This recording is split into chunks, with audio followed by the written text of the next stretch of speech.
என் உயிரான அண்ணன் தலைவர் தளபதி அவர்களுக்கு உயிர் வணக்கம். எங்கள் தலைவரை ஈன்றெடுத்த தந்தைக்கும் தாய்க்கும் இந்த அரங்கில் வீற்றிருக்கக்கூடிய அனைத்து தோழர்களுக்கும் எனது அன்பு வணக்கம். ஒரு மாபெரும் புரட்சி, மக்கள் புரட்சி, அரசியல் புரட்சியை தமிழக வெற்றி கழகம் என்ற மாபெரும் இயக்கத்தின் மூலமாக தளபதியாக முன்னின்று நம் தலைவர் நடத்தி கொண்டிருக்கிறார். நாம் எல்லாம் அதில் பயணித்துக் கொண்டிருக்கிறோம். புரட்சி என்பது சாதாரண வார்த்தை அல்ல. அது ஒரு சக்தி, அது ஒரு உணர்வு, அது ஒரு மாற்றத்தின் துவக்கம், அது முடிவில்லாத முயற்சி.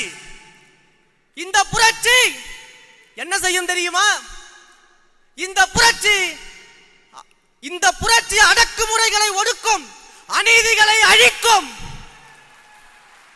மக்கள் மனதிலிருந்து இந்த புரட்சி துவங்கி அதே மக்களின் நல்வாழ்வை மேம்படுத்தும்.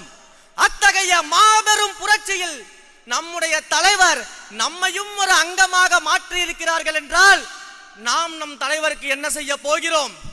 தலைவா, ஒன்றை மட்டும் சொல்லிக் கொள்கிறேன். இந்த புரட்சி வெற்றியை நோக்கி போய் சேராமல் ஒரு நாளும் தடம் மாற மாட்டோம், வழி மாற மாட்டோம், ஒரு நாளும் விழிமூட மாட்டோம் என்பதை மட்டும் உறுதியோடு இந்த இடத்தில் நான் தெரிவித்துக் கொள்கிறேன். சரி, இப்ப புரட்சியின் தேவை என்ன? நம் தலைவர் எதற்காக தேவை? நம் கழகம் எதற்காக தேவை? இப்படிலாம் நிறைய பேர் கேள்வி கேட்பாங்க.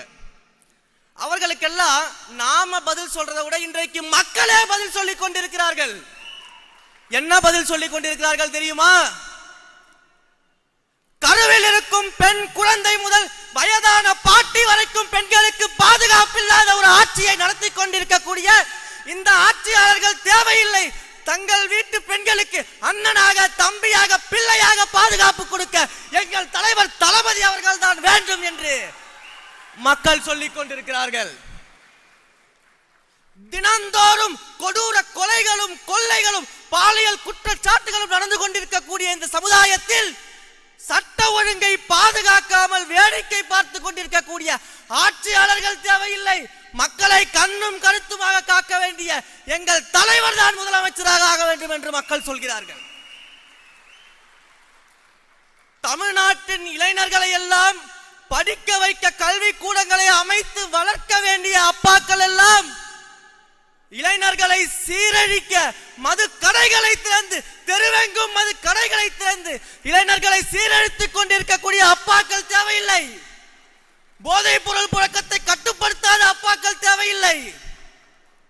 ஒவ்வொரு குடும்பத்திலும் இருக்கக்கூடிய தாய்மார்களை டாஸ்மாக் என்ற யமன் மூலமாக தாலியை அறுத்துக் கொண்டிருக்கும் இந்த ஆட்சியாளர்கள் தேவையில்லை என்று குடும்பத்தில் ஒருவராக நின்று, குடும்பத்தின் தலைமகனாக நின்று எங்களை காக்க நம் தலைவர் தான் முதலமைச்சராக வேண்டும் என்று மக்கள் கேட்கிறார்கள்.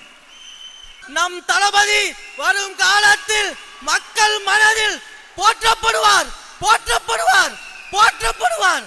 அனைவருக்கும் நன்றி தெரிவித்து விடைபெறுகிறேன். வெற்றி நிச்சயம்.